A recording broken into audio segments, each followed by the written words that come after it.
I will never forget the moment my father stood up from the Thanksgiving table, pointed his finger at me, and screamed those two words that shattered everything. Get out. His face was red with rage, turkey still on his plate, while my mother sat frozen with her napkin clutched in her hand.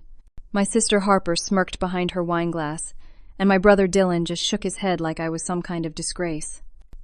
They had spent the last 20 minutes calling me a failure, a burden, a disgraceful single mom who couldn't get her life together. I stood up slowly, looked at each of their faces one last time, and said just one word. All right. Then I walked out of that house with my head high, leaving behind the family who had no idea they were sitting in a home I had been paying for all along. My hands were shaking on the steering wheel as I drove away from my parents' house. The streetlights blurred through the tears I refused to let fall until I was alone. I made it 3 blocks before I had to pull over in an empty parking lot. That was when I finally let myself cry. Not because of what my father said, not because of the humiliation, but because after everything I had done for them, they still saw me as nothing.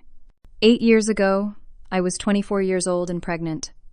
The father disappeared the moment I told him, and my family made it clear what they thought of my situation. My mother stopped answering my calls. My father told me I had made my bed and now I had to lie in it. Harper was in college at the time and told her friends I was the family embarrassment. Dylan was starting his own business and said he couldn't afford to be associated with my poor choices. They all turned their backs when I needed them most. But I made a choice that day. I decided I would raise my daughter Lily alone, and I would build a life worth living. I had always been good with technology and finance. I taught myself coding, worked 3 jobs while pregnant, and launched a small software company from my studio apartment. My product was simple at first, financial management software for small businesses, something that could help mom and pop shops track their expenses and income without needing an expensive accountant. It took 3 years of sleeping 4 hours a night, living on ramen noodles, and wearing the same 5 outfits on rotation. Lily was a baby strapped to my chest while I coded through the night. But the software worked. It spread through word of mouth. Small businesses loved it. Then medium businesses wanted it. Then corporations started calling. By the time Lily turned 5, my company was worth $10 million. By the time she turned 7, it was worth $40 million. Last month, we closed a deal that put the valuation at $58 million. I own 70% of it. I am, by any measure, wealthy beyond what I ever imagined. But here is what my family never knew. 5 years ago, I created a shell company called Redwood Investments. Through that company, I started quietly paying for everything they needed. When my parents were about to lose their house to foreclosure, Redwood Investments bought out their mortgage and set up affordable monthly payments. When my father had a heart attack and the medical bills piled up to $150,000, Redwood Investments paid them off. When Harper wanted to go to college but had no money, Redwood Investments set up a scholarship fund just for her. When Dylan needed $200,000 to start his business, Redwood Investments gave him an interest-free loan. I did all of this anonymously. I had lawyers and accountants set it up so the money appeared to come from a charitable investment firm. My family thought they had gotten lucky. They thought some kind philanthropist had decided to help them. They never suspected it was me, the disgraceful single mom they had written off. Why did I do it? Because despite everything, they were still my family. I still loved them. I thought maybe if I took away their financial stress, they would have room to see me differently. Maybe they would invite me to holidays and actually want me there. Maybe they would meet Lily and fall in love with their granddaughter and niece. But tonight proved I had been living in a fantasy. They still saw me exactly the way they always had, maybe even worse now, because in their eyes, I was a struggling single mother while they were doing well. They had no idea their comfort was built on my money. I drove to my penthouse in the city, the one nobody in my family knew existed. I parked in the private garage, took the elevator up to the 42nd floor, and walked into my home. Floor-to-ceiling windows overlooking the skyline. Modern furniture. Art on the walls. This was my real life, the one I had built. I poured myself a glass of wine and sat by the window. My phone buzzed with a text from my mother. It said, "You embarrassed us tonight. Do not come back until you can act like a respectful daughter." I stared at those words for a long time. Then, I opened my laptop. I logged into the Redwood Investments account and I decided that enough was enough. The next morning, I woke up to Lily crawling into bed with me.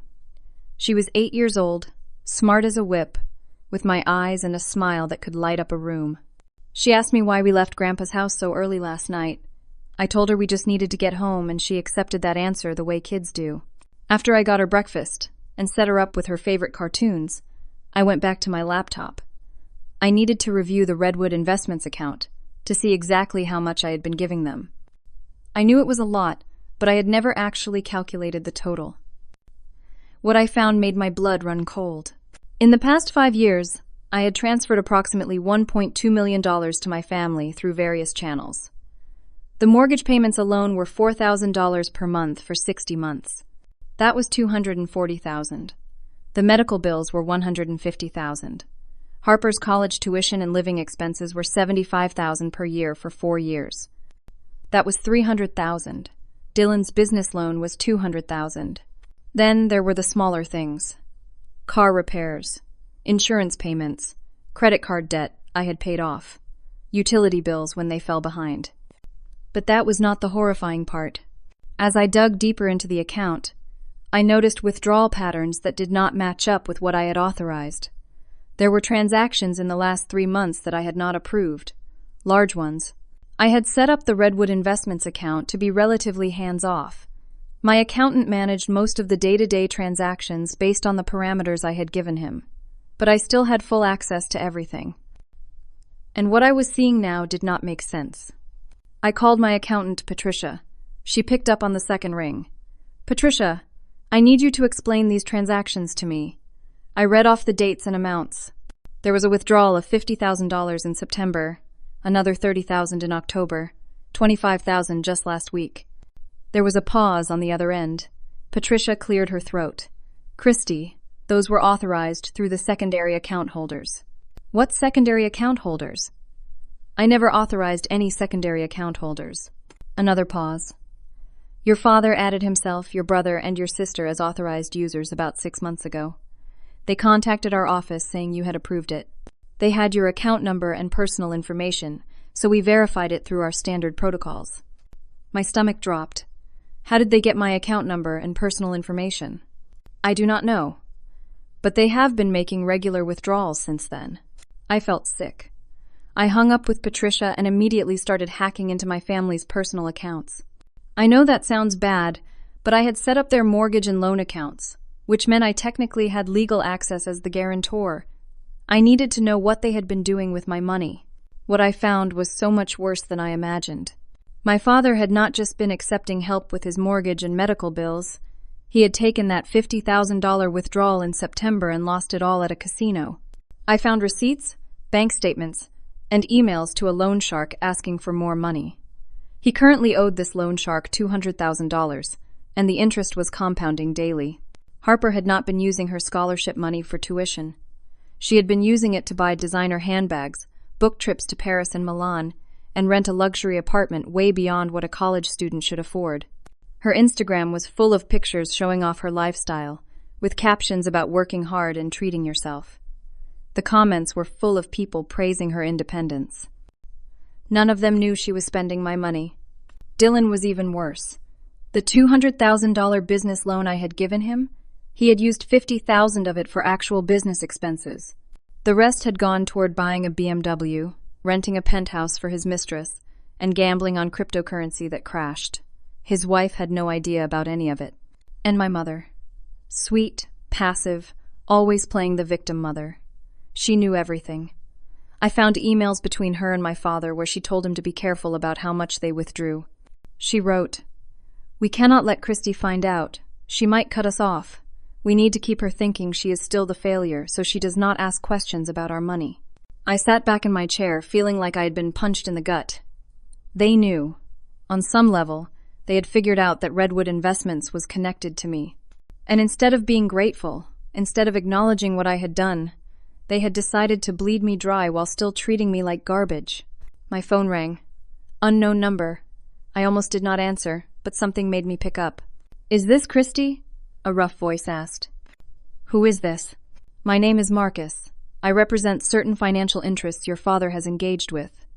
I understand you are listed as a co-owner on the property at 742 Maple Street. That was my parents' address. How did you get this number? That does not matter. What matters is that your father owes me $200,000, and if I do not receive payment in 48 hours, I will be forced to foreclose on the property.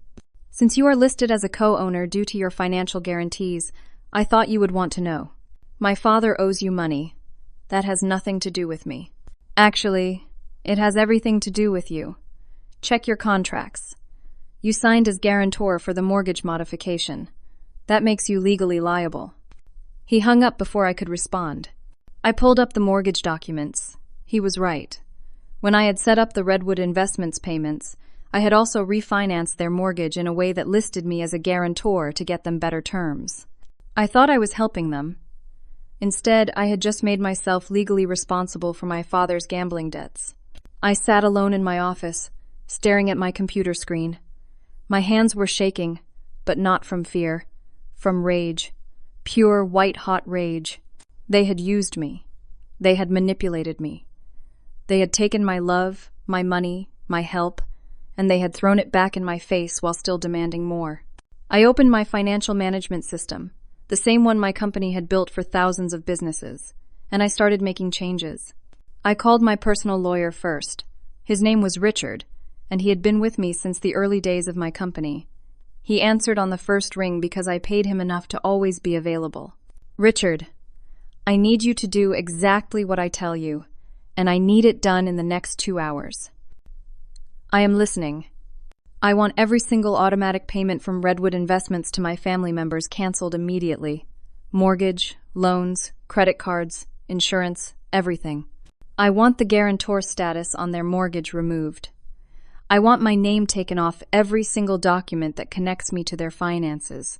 Christy, some of those things will take longer than 2 hours for legal reasons. Then do what you can in 2 hours, and the rest by end of business today. I am done. Understood. Should I notify them? No. Let them find out when their payments bounce. Next, I called my accountant Patricia back. I want a complete audit of every withdrawal from Redwood Investments for the last 6 months. I want to know exactly how much they took without my authorization, and I want you to explore legal options for recovering that money. I will get started right away. My third call was to my head of security at the company. Daniel was former military and had helped me set up protection for both my business and personal life when the company started getting valuable. Daniel, I need you to do 2 things. First, change all security codes at my penthouse and office. Second, I need camera footage from my parents' house. You have cameras at your parents' house? I had them installed when I paid to have their security system upgraded last year. They are listed under a home monitoring service, but I have access to the footage. I will pull it and send it to you, encrypted. One more thing. I might have some people trying to find me in the next few days. I need you to make sure nobody gets access to my location. Understood. I hung up and looked at the clock. It was 10:30 in the morning. By noon, the first notifications would start hitting my family's accounts. I made coffee and waited. At 11:57, my phone started buzzing. Text from my mother. Call me right away. Something is wrong with the mortgage payment. I deleted it. At 12:15, another text. This time from Harper. Did you hear about Mom and Dad? Their bank is saying some investor pulled out. Do you know anyone at Redwood Investments? I deleted it. At 12:45, Dylan called. I let it go to voicemail. He left a message. Hey, something weird is happening with my business loan. The bank is saying the investor withdrew their backing. If you know anyone in finance who can help, I could really use it. I deleted the voicemail. At 1:30, my mother called. Then my father. Then Harper again. Then Dylan. They left voicings, each one more frantic than the last. By 2 in the afternoon, my mother had called 11 times. Her last voicemail was different from the others. Christy, I do not know if you have heard, but we are having some serious problems. Redwood Investments has pulled all their funding. The mortgage company is saying we have to pay the full amount immediately or they will foreclose. Your father is trying to handle it, but we might need help. If you know anyone who could loan us money, we would really appreciate it. Please call back. Still no apology for Thanksgiving. Still no acknowledgement of how they had treated me. Just a request for more help. I poured another cup of coffee and opened my laptop. Patricia had sent me the audit report. In the last 6 months alone, my family had withdrawn $347,000 from Redwood Investments without authorization. They had forged my approval on withdrawal forms, used my account information, and systematically drained money they thought I would not notice. My phone rang again. This time from a number I did not recognize but knew was probably the loan shark. I answered. Christy? This is Marcus again. I just got word that your guarantee on your parents' mortgage has been removed. That puts them in a very difficult position. They cannot cover my loan without liquidating assets, and their primary asset is a house that is about to be foreclosed on. That sounds like their problem, not mine. I think you will find it becomes your problem when I start taking more aggressive collection measures. You do what you need to do, Marcus. But I am not paying a dime of my father's gambling debts. I have removed myself legally from all their financial obligations. If you come after me, my lawyers will bury you. I hung up. My phone immediately rang again. My father. I answered. What the hell did you do? He shouted into the phone. I removed my financial support from your life. Something I should have done years ago. You cannot do this. We will lose everything. You were perfectly fine with me losing everything 8 years ago when I was pregnant and alone. You told me I made my bed. Well, Dad, you made yours too. Christy, please, you have to help us. We are your family. Family? You kicked me out of your house yesterday. You called me a disgrace in front of everyone. You have spent years treating me like I am worthless while spending my money. There was silence on the other end. What are you talking about? Redwood Investments. That was me, Dad. That was always me. I paid off your mortgage. I covered your medical bills. I paid for Harper's college. I gave Dylan his business loan. For 5 years, I have been keeping this family afloat, and you have all been treating me like garbage. More silence. You are Redwood Investments? Was. Past tense. As of today, Redwood Investments has dissolved all connections to your family. You are on your own. Christy, wait. We can talk about this. There is nothing to talk about. Goodbye, Dad. I hung up and immediately blocked his number. Then I blocked my mother, Harper, and Dylan. I looked at Lily, who was still watching cartoons in the living room, completely oblivious to the chaos I had just unleashed. I had already packed bags for both of us. I walked to my computer and booked 2 first-class tickets to Honolulu for the next morning. It was time to leave.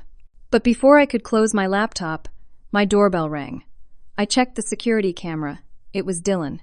He had found my address somehow. I took a deep breath and opened the door. Dylan stood in my doorway looking disheveled.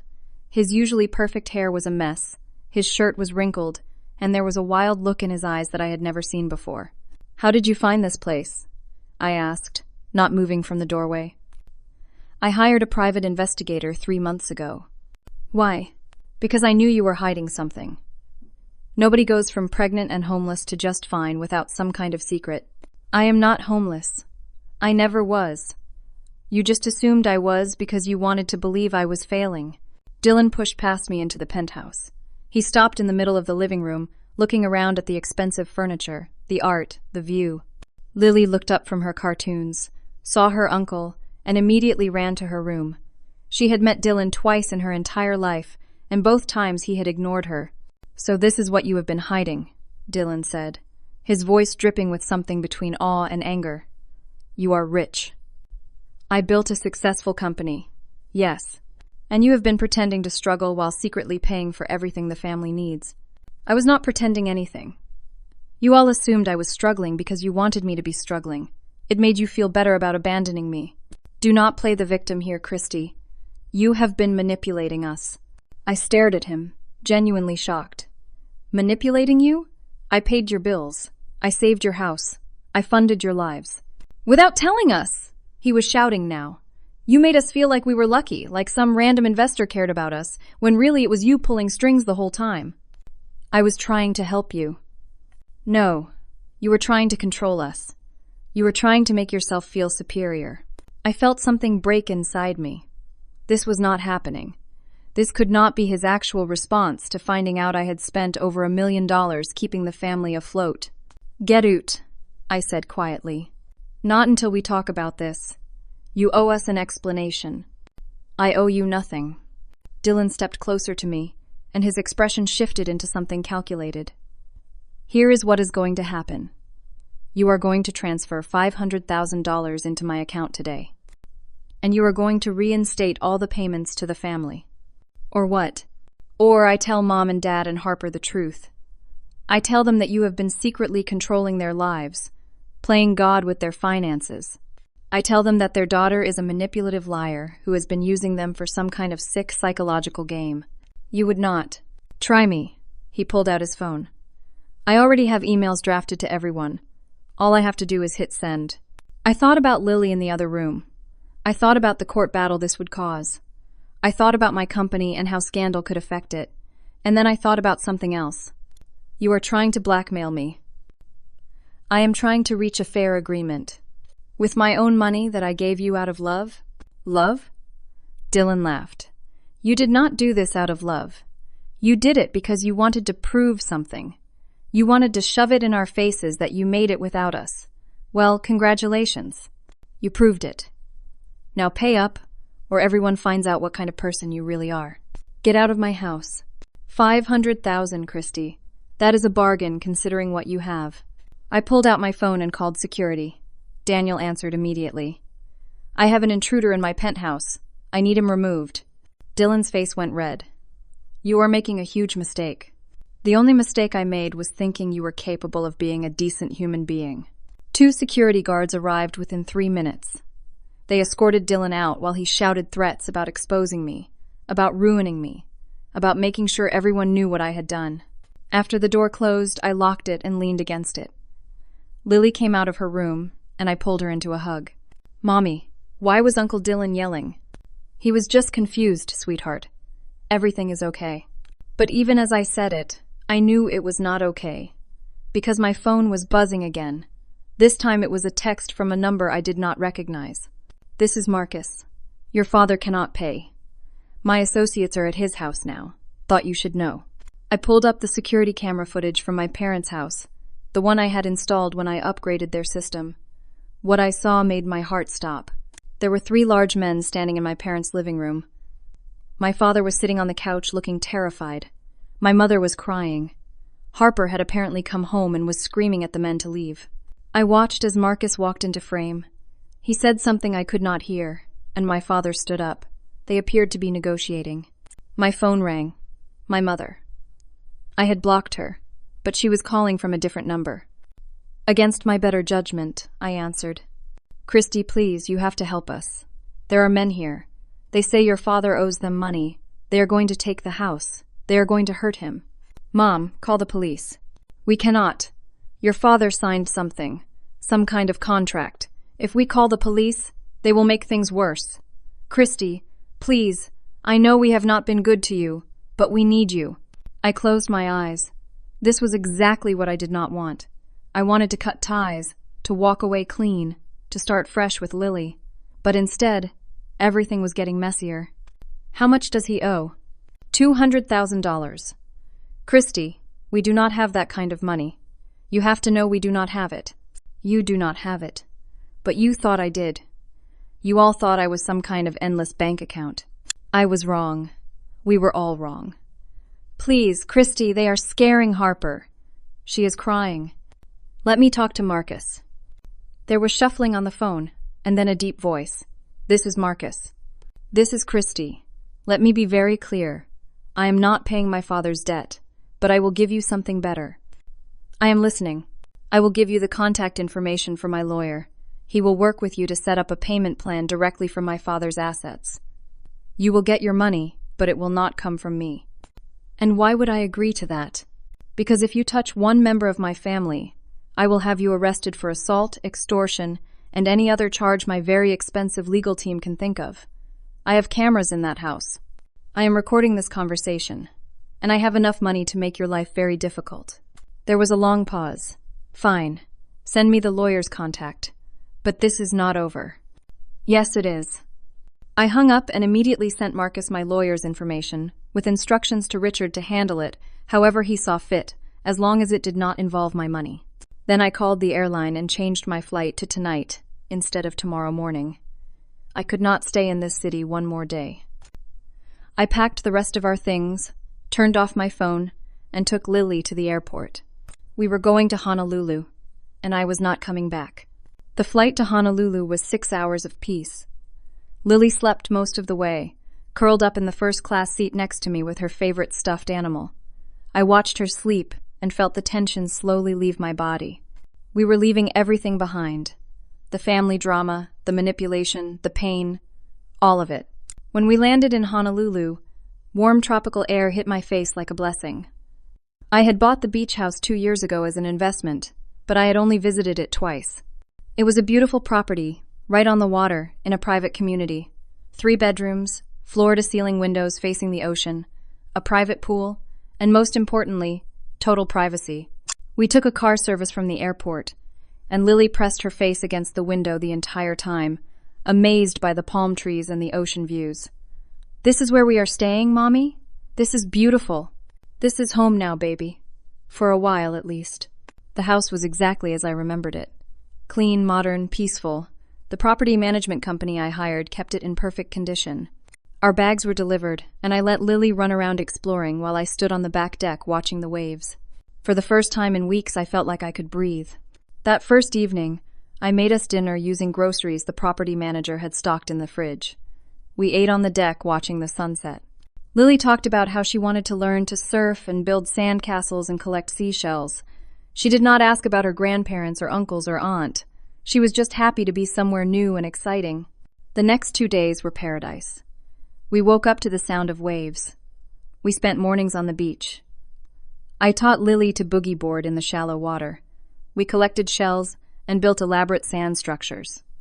We ate fresh fish and tropical fruit.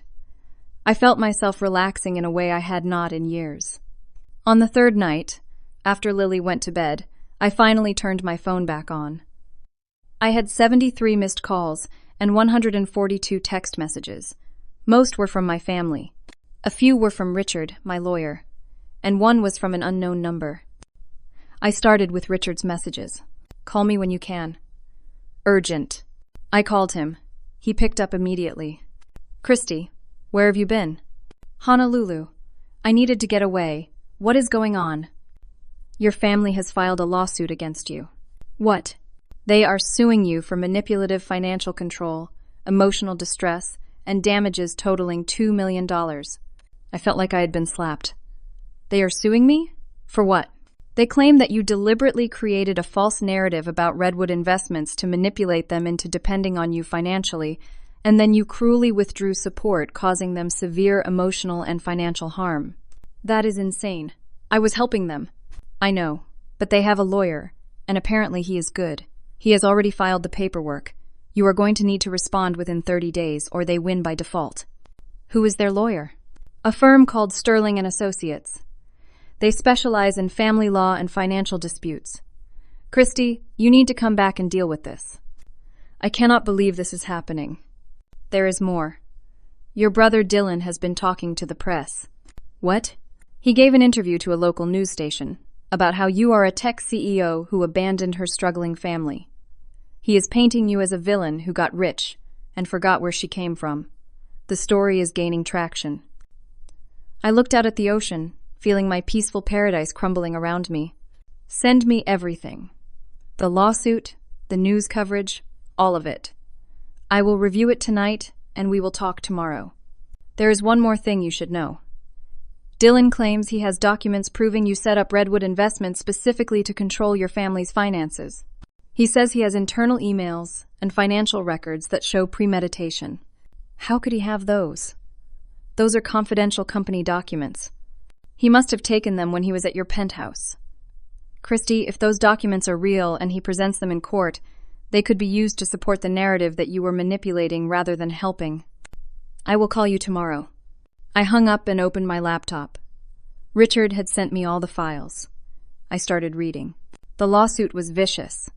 It painted me as a controlling, manipulative person who had deliberately kept my wealth secret while my family struggled. It claimed I had used Redwood Investments as a way to maintain power over them, making them dependent on me so I could feel superior. It accused me of emotional abuse and intentional infliction of emotional distress. The news article was worse. Dylan had told a reporter that I was his sister, that I had built a successful tech company worth millions, and that I had cut off my struggling family after they asked for help. He said I had changed after getting rich, that money had made me cruel and selfish. The article included a photo of me from my company website looking professional and polished, next to a photo of my parents' modest house. The contrast was deliberate and damning. The comments section was full of people calling me horrible names, saying I should be ashamed, that I was a disgrace to family values. But it got even worse. I found an email in Richard's files that made my blood run cold. It was from Harper, sent to various media outlets, offering to do interviews about growing up with a sister who cared more about money than family. She had also posted on social media, writing a long emotional thread about how I had ghosted my family after making it big, leaving them to struggle while I lived in luxury. Her post had been shared thousands of times. The comments were overwhelmingly sympathetic to her. Nobody knew the truth. Nobody knew I had been paying for everything. And if I tried to defend myself publicly, I would look even worse for expecting gratitude for helping family. I was trapped. Even worse, several of my company's clients had seen the news coverage. I had emails from 3 of them expressing concern about my character and asking if the allegations were true. One had already put our contract on hold pending a review. My peaceful paradise had turned into a nightmare. I was being publicly destroyed by the very people I had tried to help, and my company was being damaged in the process. I walked out onto the deck and looked at the ocean. The waves were dark under the moonlight. I thought about just staying here forever, ignoring the lawsuit, letting them win by default. I could afford the $2 million. Maybe it was worth it to just pay them off and never speak to them again. But then I thought about Lily. What would I teach her if I let people walk all over me? What kind of example would I set if I let lies stand unchallenged? I had spent my whole life trying to earn my family's love and approval. I had worked myself to exhaustion, built an empire, and given them everything they needed. And they had taken it all and still saw me as worthless. Maybe it was time to stop trying to win their love and start fighting for my truth. I opened my email and wrote to Richard, "I am coming back. Prepare for war." I flew back 3 days later. Lily stayed in Honolulu with a nanny I trusted, someone who had worked for my company's executive team before. I did not want her anywhere near the mess that was about to unfold. My first meeting was with Richard and his entire legal team. There were 5 lawyers sitting around a conference table when I arrived. Richard stood and shook my hand. "Thank you for coming back. I know this is difficult. Difficult does not begin to cover it, but I am not going to let them destroy me with lies." "Good, because we have a strategy, but it requires you to be willing to fight hard." "I am ready." The lead attorney on the case, a woman named Catherine, opened a folder. "Here is what we know. Your family's lawsuit claims you manipulated them with Redwood investments. But what they do not know is that we have evidence proving the opposite." "What evidence?" "We pulled all the emails you ever sent to your family over the last 5 years. Every text message, every voicemail. In those communications, we can show a pattern of you trying to maintain a relationship, trying to help, trying to be included.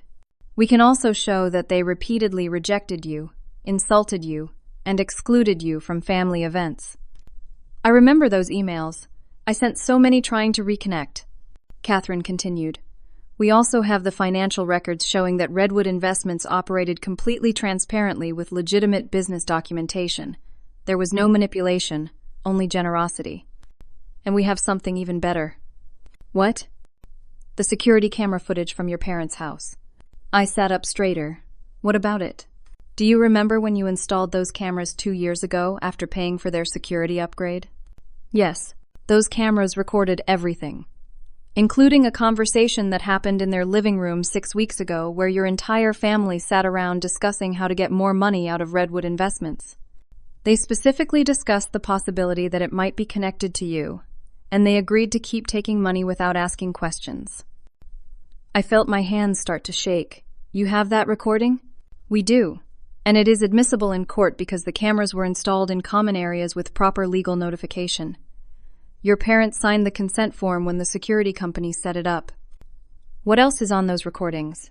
Catherine smiled. A lot, including footage from last week where Dylan, your mother, and your father sat in that same living room and planned this entire lawsuit. They discuss how they can spin the story to make you look bad, how much money they should ask for, and how they will split it when they win. I sat back, stunned. They planned this. They absolutely did, and we have it all on video. Over the next 2 weeks, we prepared for trial. The lawsuit was being fast-tracked because my family's lawyer had requested an emergency hearing, claiming financial hardship. They wanted a quick settlement. They were not going to get one. We filed a countersuit for defamation, extortion, and fraud. We demanded $5 million in damages for harm to my reputation and my business.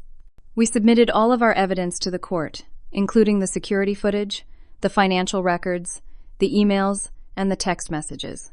We also did something else. Catherine had a contact at a major news network, someone who specialized in investigative journalism. We gave her the full story, including all the evidence. She ran a segment called Tech CEO Fights Back Against Family's Lawsuit, and it completely changed the narrative. The segment included interviews with my employees who talked about my character. It included financial experts who reviewed the Redwood Investments documents and confirmed there was nothing manipulative about them. And it included excerpts from the security footage showing my family plotting against me. Public opinion shifted overnight. The comments that had been calling me heartless started calling my family greedy and ungrateful. Dylan's social media posts were flooded with people calling him a liar and a fraud. Harper had to make her accounts private. 3 weeks after I filed the countersuit, we went to trial. The courtroom was packed.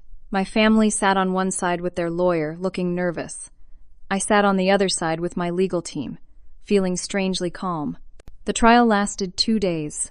Their lawyer tried to argue that I had created a complex scheme to control my family. Our lawyer systematically destroyed every argument with evidence. We presented emails showing me asking to be included in family events and being rejected. We presented financial records showing that Redwood Investments was a legitimate entity with proper documentation. We presented text messages showing my family mocking me and calling me a failure while simultaneously accepting my money. And then, on the second day, we presented the security footage. The courtroom went silent as the video played. My family sat around their living room, and Dylan's voice came through clearly. Okay, so here is the plan. We sue Christy for $2 million. We claim she was manipulating us with this Redwood Investments thing. We split the settlement 4 ways. My mother's voice. But what if she can prove it was just charity? Dylan again. She cannot. We will say she never told us it was her, so we had no way of knowing her intentions. We will make it about the secrecy, not the money. We will say it caused us emotional distress. Harper's voice. What about the media? Should we get ahead of the story? Dylan. I already talked to a reporter. I am doing an interview next week. I will paint her as the rich sister who abandoned us. People love that story. My father's voice, quiet but clear. What if she fights back? Dylan. She will not. Christy has always been weak. She will probably just settle to avoid the embarrassment. The video ended. The courtroom was so quiet you could hear people breathing. My mother stood up suddenly. She looked at the judge, her face pale. We made a mistake. I am sorry. We should not have done this. But then she said something that made my blood boil. But Christy should have told us the truth from the beginning. If she had just been honest about having money, none of this would have happened. She made us depend on a lie. I stood up before my lawyer could stop me. I made you depend on a lie? I gave you everything you needed and asked for nothing in return except basic human decency, and you could not even give me that. I was honest about who I was. You just did not want to see it because it was easier to look down on me. The judge banged her gavel. Miss, please sit down. I sat, but I was shaking with rage. The trial concluded that afternoon. The judge took an hour to deliberate, which Catherine said was actually very fast. When the judge returned, her expression was stern. She looked directly at my family. I have reviewed all the evidence presented in this case, and I find the plaintiff's claims to be without merit. Not only did the defendant provide substantial financial support to her family out of generosity, but the evidence clearly shows that the plaintiffs were aware of this support and actively conspired to exploit it further through this lawsuit. Therefore, I am dismissing the plaintiff's case in its entirety. Furthermore, I am ruling in favor of the defendant's countersuit. The plaintiffs are ordered to pay the defendant $3 million in damages for defamation and emotional distress. My family gasped. Dylan put his head in his hands. Harper started crying. My mother looked at me with an expression I could not read. Additionally, the judge continued, I am granting the defendant's request for a restraining order. The plaintiffs are not to contact or come within 500 feet of the defendant for a period of 5 years. The gavel came down. Court adjourned. I walked out of that courtroom with my head high. Outside, reporters were waiting, shouting questions. I stopped and looked at the cameras. I just want to say that family should be based on love, respect, and mutual support. For years, I tried to earn those things from people who were determined not to give them. Today, I learned that you cannot buy love, you cannot force respect, and sometimes the healthiest thing you can do is walk away. I hope my family learns from this experience. As for me, I have a daughter waiting for me in Honolulu, and I am going home. I did not take any questions. I just walked to my car and left. 6 months have passed since that trial. I am sitting on the deck of my beach house in Honolulu, watching Lily play in the waves with her new friend from school. The sun is setting, painting the sky in shades of orange and pink that still take my breath away even though I see it every evening now. My company is doing better than ever. The media coverage of the trial actually helped my reputation rather than hurt it. Turns out, people respect someone who stands up for themselves. We signed 3 new major contracts in the months following the trial, and our software is now being used by over 50,000 businesses across the country. I hired a new CEO to run the day-to-day operations, so I can work remotely from Hawaii. I still own 70% of the company, but now I have time to actually live my life instead of just working. As for my family, I have not heard from them directly. The restraining order ensures that, but I know from my lawyer that they had to sell their house to pay part of the judgment. They moved into a small apartment across town. Dylan's wife divorced him when she found out about the mistress and the gambling. Harper had to drop out of college and get a job. My parents sent a letter through their lawyer about 3 months after the trial. The lawyer forwarded it to mine, who sent it to me with a note saying I did not have to read it if I did not want to. I read it anyway. It was an apology. Sort of.